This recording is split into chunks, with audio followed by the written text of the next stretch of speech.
What are we going to do?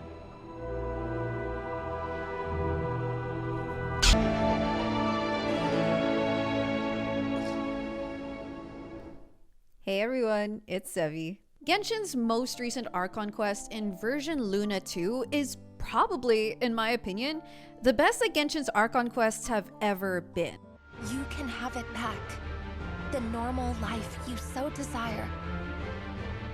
But until then, I'm afraid our wedding will have to wait.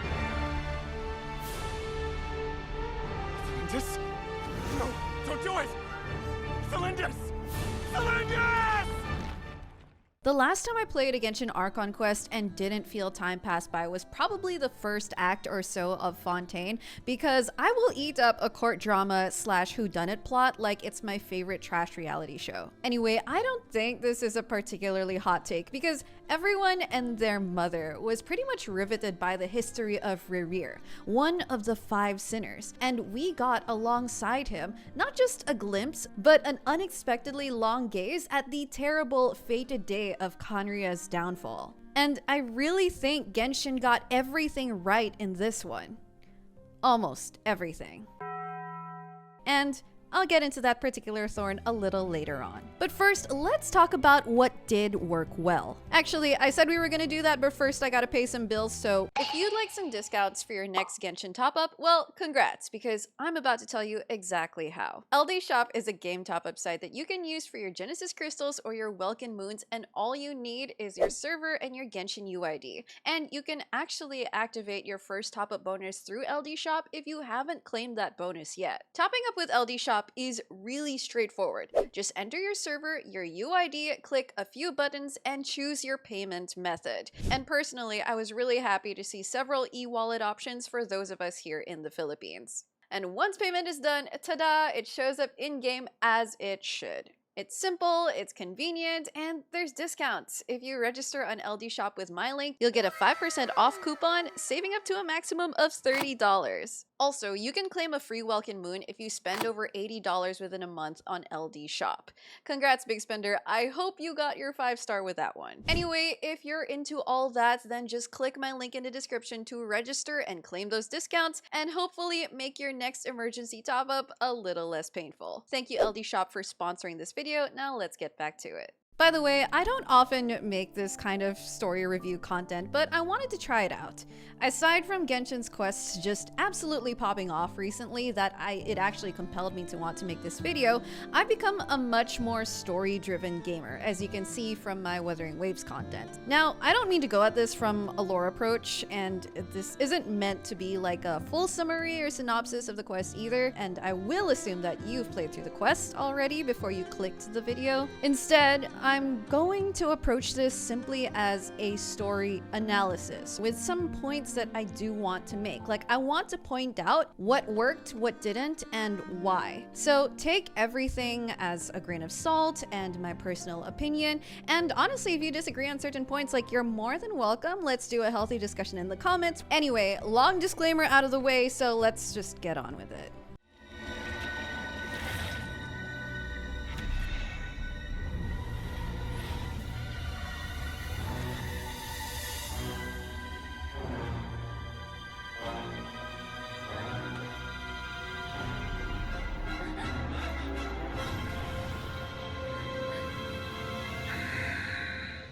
Rerir is one of, if not the best, antagonists to have appeared in a Genshin quest thus far. If we look back on the major antagonists of Genshin Impact's Archon quests, let's see what we get. Mondstadt is used to introduce us to the concept of the Abyss, but we're mainly battling run-of-the-mill gang-gang-woos there. In Lyra, Child ends up being the one to pull the Osail but the villain label on him doesn't really stick around, and I wouldn't particularly call him an antagonist later after that arc. In Inazuma, the Fatui were behind the Vision Hunt decree. Well, mostly. Sumeru had Dottore, who, it turns out, all the other Fatui Harbingers mutually hate. Fontaine was a particularly fun one, because we had Vache, the Narwhal, and the Heavenly Principles as our antagonists at different points in the chapter. Then in Natlan, we thought we'd get Capitano as the opposing figure to Mawika all throughout, but that kind of turned into something friendlier, and we were once again up against the Abyss, this time on a massive scale. So in summary, that's Abyss, Fatui, the Fatui, whatever the heck was going on in Fontaine, and the Abyss in Natlan. Sertologi, one of the 5 sinners, made a proxy appearance at the end of the Fontaine quest through his whale and his apprentice. But Krai takes it from 0 to 100 by having us encounter a sinner face to face. No longer are we fighting the Abyss as simple mobs and annoying papillae, but in the form of an actual villain that we can give a face and name to, and whose history we get to explore. And oh boy, what a history Rerir has. So, we've known for a while that one of the 5 sinners is named Rerir. And he already revealed to us in the last version during Luna 1 as our main antagonist for the time being. I mean, right from the get-go, Rerir is labeled as evil TM. But then Dainsleif comes in this quest and throws us a bit of a curveball. As I'm sure you're aware, the Rerir of Solnari's real name is Rerir. He was once an acquaintance of mine. He knew Rerir personally, he claims, and to this day, he doesn't really understand how the Rerir he knew became one of the 5 sinners. And I love that he points that out to us because it introduces a little bit of intrigue and a reason to doubt that Rerir is evil through and through. If Dainsleif thinks that, then he must have thought quite highly of Rerir, and Rerir's reasons to become a sinner must have been different from the other 4. So what could they possibly be? Before getting into what went down in this part, can I just appreciate that we actually get to experience Khaenri'ah and actually be in Khaenri'ah for this part? Like, honestly, part of me half expected that we'd just be doing something similar to what happened in Space and Time for You, where we're like going around present day areas and we're kind of seeing it but not actually experiencing it, and it's just like blasts from the past. But thankfully this time they actually like threw us in there in the form of some convoluted magitech science thing that I honestly don't fully understand. I don't know if I don't know if I'm really meant to, but we got there. That's what's important. We got there and we got to be there, and I really like that they did that because otherwise this would have dragged so much. Anyway, we're brought back to Khaenri'ah through Rerir's memory. After reading a bit of his journal, we're soon introduced to Rerir pre-sin. I was kind of surprised because he was still recognizably tall and lanky, but his hair was just brown instead of white. And this man in front of us is undeniably Rerir, but he seems so normal. I mean, like, he's going out for drinks with Dainsleif. And through their after-hours bro chat, it's where we learn that Rerir is absolutely down bad. And this baddie that he's about to propose to, or has proposed to, is the Tholindis, the same name he'd repeat in his present-day insanity. Tholindis! Tholindis! Upon Rerir sharing this thing about his proposal, Vedafölnir, Dainsleif's brother, seems to have a strong, silent reaction, but won't elaborate, giving us a guess as to how this past unravel. They also reveal a very red flag in this scene. Rerir hasn't told Tholindis what his real job is. So, are you planning to come clean about your job then? I'm guessing you still haven't told her. Sure, I'll have to tell her at some point. But I'll need to pick the right time and place. To be honest, I have no idea how she'll take it. I mean, Dainsleif in the present day did, after all, say that he didn't see Rerir ever going down the path of sinner.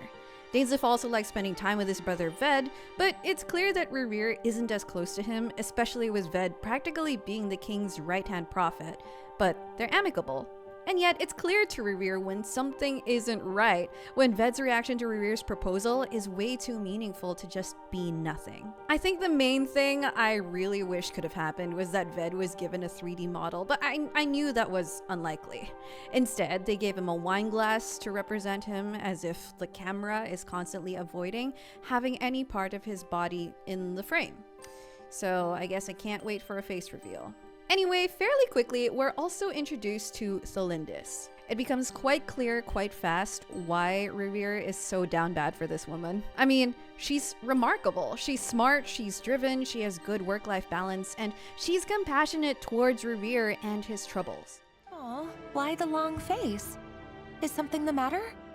Has your boss been giving you a hard time again? She's also very pretty, and it honestly took me only a few minutes to understand that, oh my gosh, Rerir actually bagged a real one. We even got a touching scene of Rerir sharing his anxieties with her, and she was supporting and comforting him. And then when it got to the topic of the proposal, which could often be like a very tense point for couples if someone hasn't really accepted it or is like sitting on it, well, we learned that yeah, she hasn't accepted it yet, she's still thinking about it, but they still seem to be okay with that for the meantime, and Rerir is giving her the time and space to actually think about it. Like, he's saying, I do look forward to your answer, but like, he's not overly pressuring her, which is a good sign. It's a lot of respect in this seemingly healthy relationship. So for a good while, I mean for the meantime, it looks like Tholindis is green flags only, but possibly destined to be a mere accessory to Rerir's character development. Except that wasn't the case, and the story ended up being way less one-sided than that. Soon enough, we get a clearer idea of Rerir's job. He's a government worker, but not just any government worker. He works in the dynasty's intelligence department, and he's a hitman, an executioner, a killer. Keep your movements light and brisk. And the prey won't sense a thing. I doubt that. I'll bet no one's ever died a quiet death in your hands. We've seen characters be killers before. Jet was a pretty prominent one, and not to say that it's particularly normalized in the game, but at first, Rerir's career it rhymes, doesn't seem all too shocking. He was, after all, just a cog in the machine of a dynasty that was obsessed with wiping out the previous Crimson Moon dynasty. He's just doing his job. Then we get a day in the life of Rerir and a POV of him going through the files of his targets. It starts off as expected, you know, adults that seem to have been colluding with rebels. And then adults that may have been colluding with rebels, but no hard proof. And then the ages of the targets get lower and lower and lower, and uh-oh, Rerir is killing children. Killing in general is already morally wrong, and it's already bad enough that he mentioned ordering a massacre, but killing children is just downright mortifying. Somewhere in Rerir's mind, he registers this. But he brushes it off at first, or at least tries to, through some mental gymnastics of his own, to convince himself that Crimson Moon descendants are great threats at the ripe age of 6. No, my job is to ensure the survival of the Eclipse dynasty. And the only way to do that is by eliminating any and all potential threats. It's a perfectly legitimate line of work. And so we see here that the writers made a decision with Rerir. He was already irredeemable even before he joined the 5 sinners in their great sin. Now, we do see the moral dissonance sink into Rerir eventually, and honestly, I found this part rather chilling.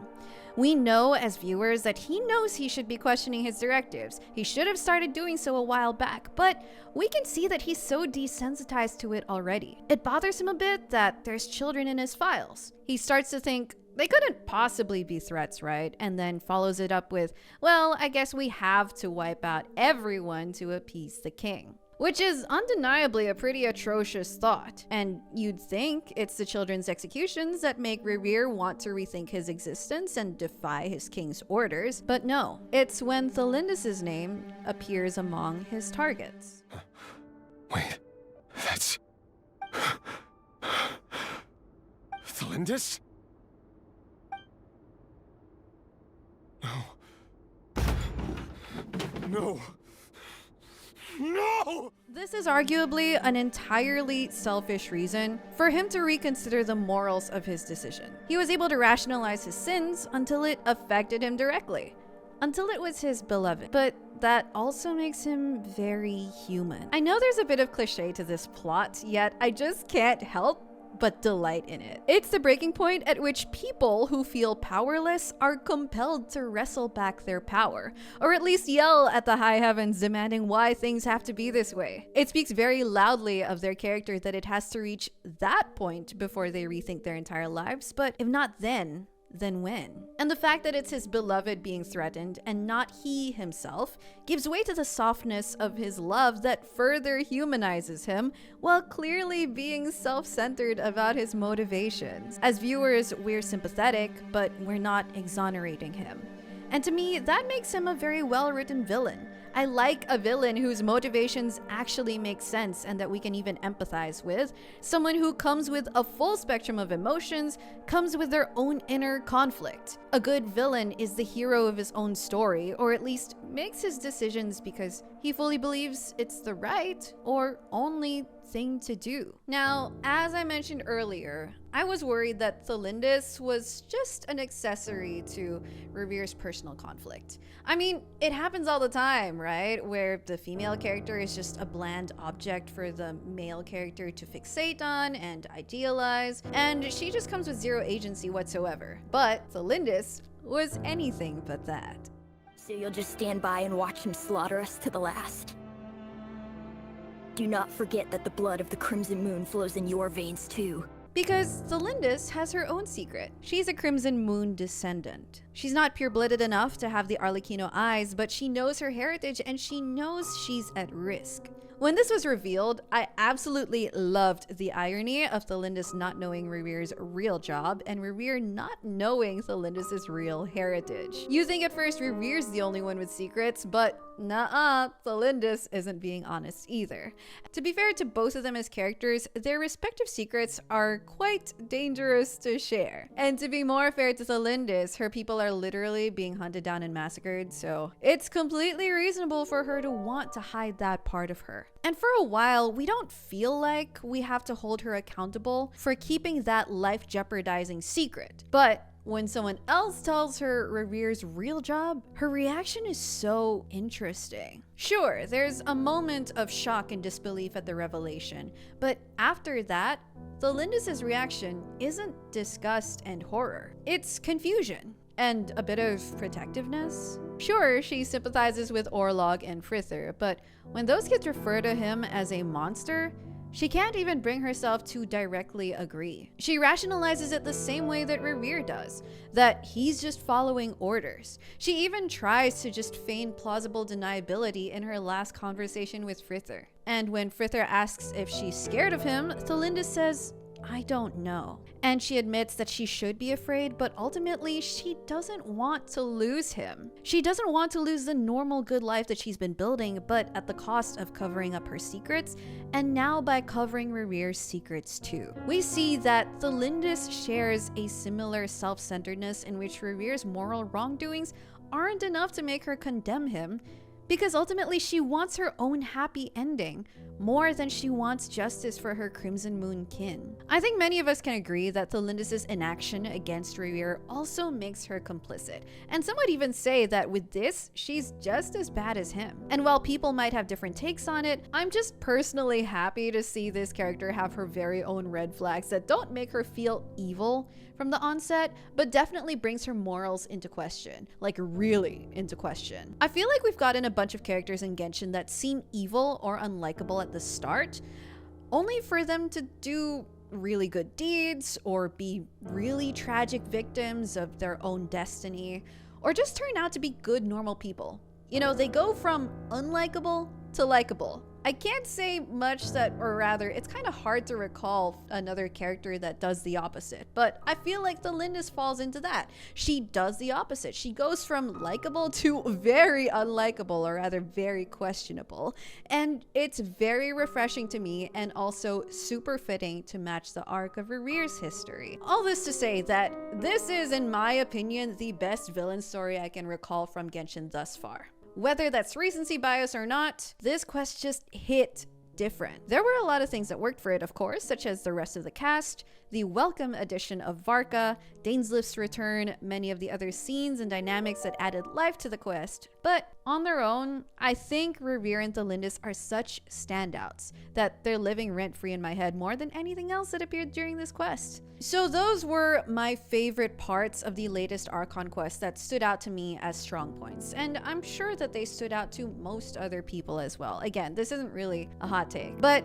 There was one huge segment of Act 4 that people have differing opinions on, and I myself was pretty conflicted about how I felt about it for a while. And yes, I'm talking about the Nefer part. The Genshin team mentioned before that they were mostly doing away with character story quests and were instead integrating them into the main quests. I didn't thoroughly play the later 5.x versions, but in 6.0, this was done pretty seamlessly, in my opinion, when it came to Llama and Flynn's. In Acts 1 and 2, Llama and Flynn served as characters through which we could learn more about Krai through, while also being fairly interesting and dynamic characters themselves. Because their lore is well entwined with the new setting, there was harmony between their character arcs and the main quest arc. Llama showed us how the Frost Moon Scions were relying too much on faith and not enough on independent thought and action. We even learned a lot of Moon Goddess lore through her because it was deeply relevant to her job. Then, through Flynn's, we're led to Rerir. As a Lightkeeper, he's heavily involved in the battle against the Wild Hunt incident, and he has personal encounters with Rerir himself. Plus, he has a Fae background, and we even got some Fae Krai lore drops there too. Basically, these two just worked when it came to integrating their introductory stories into the main Archon quest. I can't say the same for Nefer. Hers ended up like a side quest to escaping the chess mindscape. She's not entirely sure how we got here, so that's a hint that something's very wrong, but since she's the controller of her set, it's her history now that they have to walk through in order to leave. It's not the best way to foreshadow Rerir's interference, but we push onward. How we arrived at this part of the story felt a bit abrupt, and the explanation seemed a bit forced in my opinion. But anyway. Nefer's story is one of revenge, and it's pretty hardcore to be honest. We've had some controversial playable characters, Raiden A being a fairly big one, but Nefer still surprised me. Basically, it's about how she enacted revenge for the death of her village by orchestrating a full conflict that would end with two tribes killing each other. She knew full well what she was doing and the outcome that she was after. Did her actions feel justified? I mean, considering the injustice and discrimination she experienced throughout her life, we can definitely understand why she chose revenge. Does that make her morally questionable? Yeah, very much so. And in a fictional character, I welcome that. Now, I don't actually have a problem with Nefer's story itself. I thought that it was interesting, complex, and we learned a lot about her and Sumeru, not Krai and not Khaenri'ah. Nefer's segment of the story just seemed out of place, especially when we've just come from 2 hours of deep Khaenri'ah lore. Why are we suddenly thrust into Sumeru? When I finished the quest, I tried to look at its placement optimistically. Nefer, with her morally questionable decisions in life, may be the character currently best equipped to understand Rerir. She's the user of the chess set and therefore the primary observer, so she can withhold judgment while discovering Rerir's crimes, and it's not too out of character.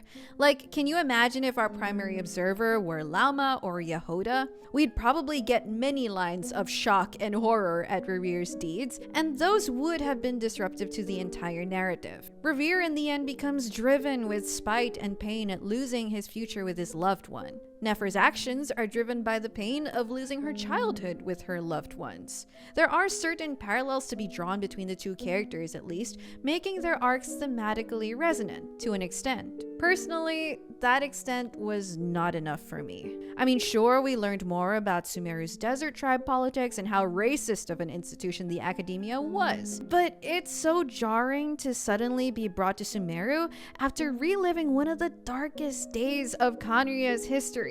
And the only string tying the two settings together is this new character that they're trying to market on the latest gacha banner. Furthermore, I didn't particularly see Nefer's part move the main plot along. The ending of the segment with Rerir attacking her within the mindscape and them eventually trapping him in the chess set also felt rather jarring and a bit forced. And to be frank, I'm still not entirely sure what the Magitech mechanics made that entire encounter possible, but maybe that's just my own lack of understanding. understanding. Overall, I just really wish that Nefer's section had been a standalone quest somehow. It already felt so isolated and out of place, like I said. But if they had made her arc explain more about abyssal corruption, or it could have added more substance to the overarching plot, but that wasn't the case. Maybe if they had visually shown that the area of Khaenri'ah that we explored with Rerir was physically in proximity with Sumeru, and then showed more direct locational connections, it might have helped integrate Nefer's section better. But if you have more ideas, feel free to sound off in the comments. So that really is the main complaint, in my opinion, the main thorn that sticks out in this quest, and really takes it from it was amazing and could have been perfect to they almost had it. And again, you might disagree with me. I mean, feel free to let me know. But for me, that just ended up feeling out of place to me. And I eventually had to admit that, you know, as much as I want to be optimistic about it, it just didn't feel that great. But despite that, credit where credit is due. I firmly believe that this is the best main Archon quest that Genshin has ever given us. I know I only focused on Rerir and Tholindis for the most part, but there were a bunch of other things to enjoy too. Sandrone, for example, is turning out to be quite the fun tsundere. The interactions she has with Columbina and what she mentions of Arlecchino and Senora, as well as the House of the Hearth orphans, are honestly pretty amusing and even heartwarming. The mode of storytelling was also pretty immersive. We got to see Khaenri'ah, or at least a pretty detailed recall of it. It wasn't all just stored in dusty images and exposition. And we got an actual model of Rerir and Tholindis, plus Dainsleif and more Khaenri'ahns. But you know who we didn't get models of? The other four sinners. Now, I haven't really looked at the online reception of the Doomsday segment of Khaenri'ah, but we are basically playing as chess pieces. I remember when I was playing through it on stream, I got some chatter saying it seemed like a cop-out for not showing the sinners' appearances and not having to make models for them yet. Anyways, that may be true, but I personally think that if they dropped the models right then and there, it would have been too heavy of a reveal for Genshin to throw into one act. And it seemed like the sort of things that they'll drop in an animated trailer or a lore teaser and then show in game one by one. Also, here is possibly the bigger thing for me. It would have pulled away focus from Rerir and overshadowed him. Rerir is the main focus, the main villain, or I guess the main antagonist that we're looking at here and examining here after all. If we were able to put faces to the names of the other sinners, it would have stolen the spotlight in my honest opinion. So I kind of understand why they didn't do it right here and now. So chess pieces it is. I'm not gonna lie, I actually feel pretty positive about this segment. Some of the movement mechanics were a bit odd, but I actually felt like it enhanced the story instead of distracting from it. With the understanding that this part of the story was an extrapolation of how the night might have happened based on what we learned of Rerir thus far, it made sense that we were the ones directing the chess pieces around. Yes, there were checkpoint events that were basically our point A, B, C, and D to walk towards, but we weren't just observers lurking in the background anymore. We were putting the pieces together. I also just enjoyed the auditory and visual parts of this segment too, because the sounds of the chess pieces moving were heavy and echoey, and it was really driving home that each step was a step towards his doom. And at this point, we could already tell how it would end.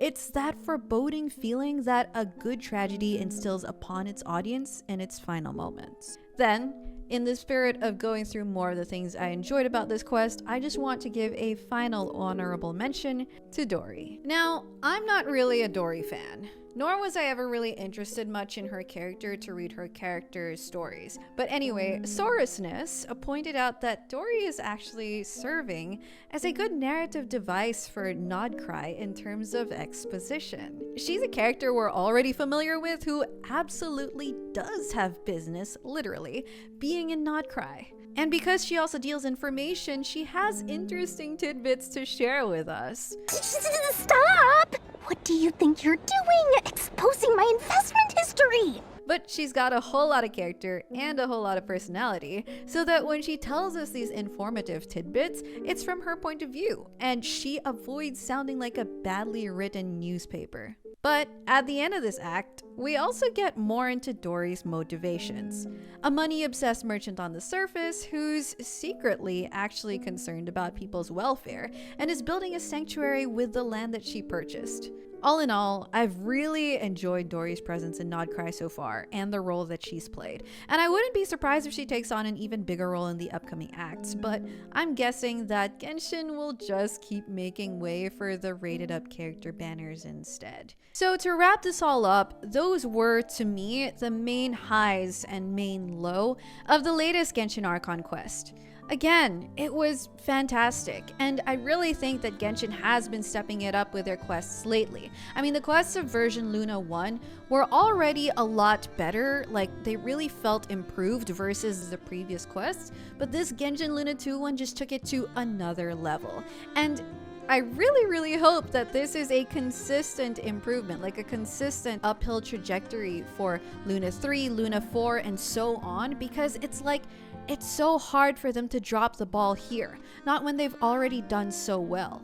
Krai, quest-wise, has come out to be very promising, and I'm so excited to see what happens next. This is the first time, I think, in a while, again, since Fontaine, where I'm really like, I need to know what happens next, because they've set a bar and they cannot fall beneath it. If you enjoyed this video, don't forget to leave a like, subscribe to my channel for more content, and I will see you soon.